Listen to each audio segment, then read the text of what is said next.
بسم اللہ الرحمن الرحیم۔ ماہ شعبان ایسا بابرکت مہینہ کہ جو اپنے ساتھ پروردگار عالم کی رحمتوں اور فضیلتوں کے ساتھ وارد ہوا ہے۔ اس مہینے میں ایک شب برأت کہ جس کو نیمہ شعبان کہا جاتا ہے آتی ہے۔ اس کو نیمہ شعبان کہا جاتا ہے کیونکہ اللہ تعالیٰ اپنے بندوں کو جو گناہوں کی بنیاد پر جہنم کے مستحق ہو چکے ہوتے ہیں انہیں جہنم سے بری اور آزاد کر دیتا ہے۔ اس رات کی گھڑیوں اور ساعات کے اندر اللہ تعالیٰ نے عظمت رکھی ہے کہ جو شخص اس میں اللہ کی عبادت کرتا ہے، اللہ کی اطاعت کرتا ہے اور اپنے گناہوں کی بخشش و مغفرت طلب کرتا ہے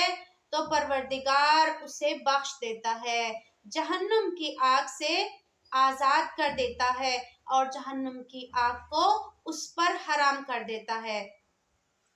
شب قدر کے بعد اس رات کو سب سے افضل رات قرار دیا ہے۔ اس رات اللہ کی رحمت، بخشش اور توبہ اور نعمتوں کے دروازے کھلے ہوتے ہیں۔ شب برأت اللہ کا خاص لطف و کرم ہے۔ شب نیمہ شعبان، شب برأت اللہ کے الطاف میں سے ایک لطف ہے اور اس رات کی عظمت کے بارے میں اتنا ہی کہنا کافی ہے کہ جبرائیل نے اللہ تعالیٰ کی طرف سے پیغمبر کو یہ پیغام سنایا کہ اللہ آپ حکم دیتا ہے کہ اس رات کو بیدار رہیں اور اپنی امت کو بھی اس رات بیدار رہنے کی وصیت کریں تاکہ اس رات عبادت کے ذریعے اللہ کا قرب حاصل کر سکیں۔ اور اس کے بعد فرمایا کہ آج رات وہ رات ہے کہ جو بھی اس رات میں دعا کرنے والا ہے اس کی دعا مستجاب ہوگی، جو بھی سوال کرنے والا ہے اسے عطا کر دیا جائے گا اور جو استغفار کرنے والا ہے اسے بخش دیا جائے گا، جو توبہ کرنے والا ہے اس کی توبہ قبول کی جائے گی۔ یہ وسائل الشیعہ میں موجود ہے اور اس رات کی ایک اہمیت اس حوالے سے ہے کہ فجر کے وقت امام زمان اجل اللہ فرجہ الشریف کی ولادت باعث سعادت بھی ہے۔ اس حوالے سے تمام مومنین و مومنات کی خدمت میں مبارکباد پیش کرتی ہوں اور بارگاہ رب العزت میں دعا کرتی ہوں کہ اللہ تعالی ہم سب کو اس رات اپنے مالک حقیقی کے ساتھ راز و نیاز کی توفیق عطا فرمائے۔ اور مزید کہا گیا ہے حدیث میں کہ شعبان جو 15 شعبان کی رات ہے جسے شب برأت بھی کہا جاتا ہے، شب قدر کے اکثر شب قدر کی مانند ہے۔ اس رات کو بھی شب بیداری اور عبادت کی حالت میں گزارنا چاہیے۔ احادیث میں پیغمبر اکرم اور ائمہ معصومین سے 15 شعبان کی رات شب بیداری اور عبادت انجام دینے کی بہت زیادہ سفارش ہوئی ہے۔ جبرائیل امین نے پیغمبر اکرم کو 15 شعبان کی رات نیند سے بیدار کیا اور نماز پڑھنے، قرآن کی تلاوت کرنے اور دعا و استغفار کرنے کی سفارش کی۔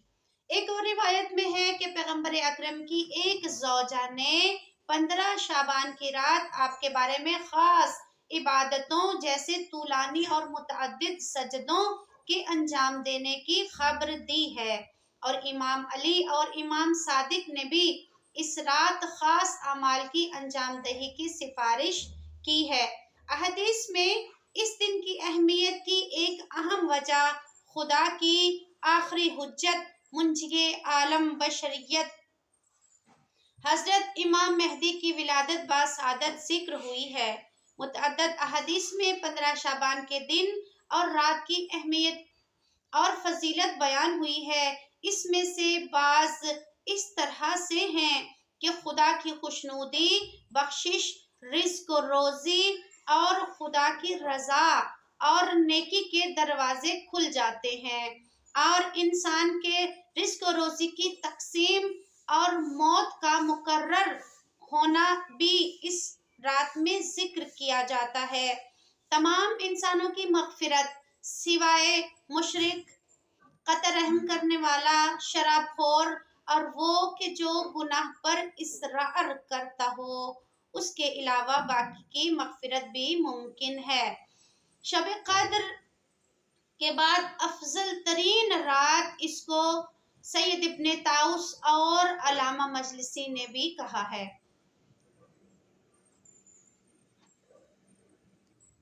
شب نیمہ شعبان المعظم کے اعمال، عبادات اور اہم پیغامات۔ 15ویں شعبان کے رات کے اعمال، امام باقر اور امام جعفر صادق اللہم صلی علی محمد و آل محمد سے روایت ہے کہ آج کی رات ہر جائز خواہش کو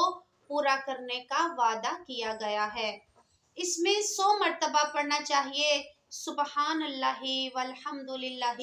ولا الہ الا اللہ واللہ اکبر، اور اس میں غسل کرنا چاہیے، اس سوچ کے ساتھ، اس تصور کے ساتھ اپنے دل کو اس طرح متوجہ کر کے پروردگار عالم کی طرف اور اپنے گناہوں کا دل میں اقرار کرتے ہوئے کہ بار الہ، یہ جو میں غسل کر رہی ہوں یا کر رہا ہوں، اس کو میں اپنے گناہوں کو دھونے کی نیت سے کر رہا ہوں کہ پروردگار مجھے جو پچھلے گناہ ہیں ان کی معافی عطا فرمائے اور آئندہ سے بھی گناہوں سے دور رہنے کی توفیق عطا فرمائے۔ قربتاً اللہ جو غسل ہے وہ ہوگا 100 مرتبہ استغفر اللہ ربی و اتوب الیہ، اس طرح توجہ کے ساتھ پڑھا جائے کہ اپنے گناہوں کا ذہن اور قلب میں تصور ہو، اور اپنی عاجزی اور نیاز مندی کو ذہن میں رکھتے ہوئے، وہ تصور کرتے ہوئے کہ پروردگار میں حقیر ترین، پست ترین اور تیرے ذلیل ترین گناہگار بندی ہونے کے باوجود تو نے مجھے یہ توفیق دی کہ تیرا ذکر کروں اور تیرے سامنے حاضر ہو سکوں۔ بس اپنے گناہوں کو مد نظر رکھتے ہوئے، گناہوں سے مغفرت اور دوری چاہتے ہوئے استغفر اللہ ربی و اتوب الیہ 100 مرتبہ پڑھنا چاہیے۔ اس کے بعد زیارت امام حسین، اگرچہ ایک مختصر سلام کے طور پر ہو کہ انسان چھت پر یا بلند مقام پر یا کھلے آسمان تلے کھڑا ہو جائے اور پھر روضہ امام حسین کی طرف رخ کرے، دائیں دیکھے اور بائیں دیکھے اور پھر آسمان کی طرف نگاہ بلند کرے اور پھر کہے السلام علیکہ یا ابا عبداللہ، السلام علیکہ ورحمۃ اللہ، یہ پڑھے، یا اس سے بھی زیادہ بہتر ہے کہ کوئی تفصیلی زیارت پڑھے یا زیارت وارثہ پڑھے۔ اور اس کے بعد نماز جعفر طیار جو نہایت اہم اور نہایت مؤثر ہے، کسی بھی حاجت کے لیے اس کو پڑھا جائے، اور اپنے گناہوں کی مغفرت کے لیے اس شب دعائے کمیل پڑھے، اور ظہور و سلامتی امام زمان کے لیے صدقہ و خیرات کرے، یا دسترخوان بچھائے، یا ان کے لیے ایک درود کی تسبیح ہدیہ کرے، یا سورہ یاسین پڑھے اس طرح سے، یا زیارت آل یاسین پڑھ کے وہ امام کو ہدیہ کرے اور امام کی سلامتی کی دعا مانگے۔ اسی طرح زیارت آل یاسین پڑھے اور عریضہ حاجت لکھے۔ اور آیت اللہ العظمی وحید خراسانی فرماتے ہیں شب نیمہ شعبان، شب برات یہ اعمال انجام نہ دیے اور دوسروں کو خبر نہ دی تو قیامت کا دن تمہارے لیے حسرت کا دن ہوگا۔ یعنی کتنی فضیلت ہے ان سب اعمال کی۔ بس ہمیں یہ کوشش کرنی چاہیے کہ دنیا بھر کے مومن اور مومنات مل کر اس شب پہ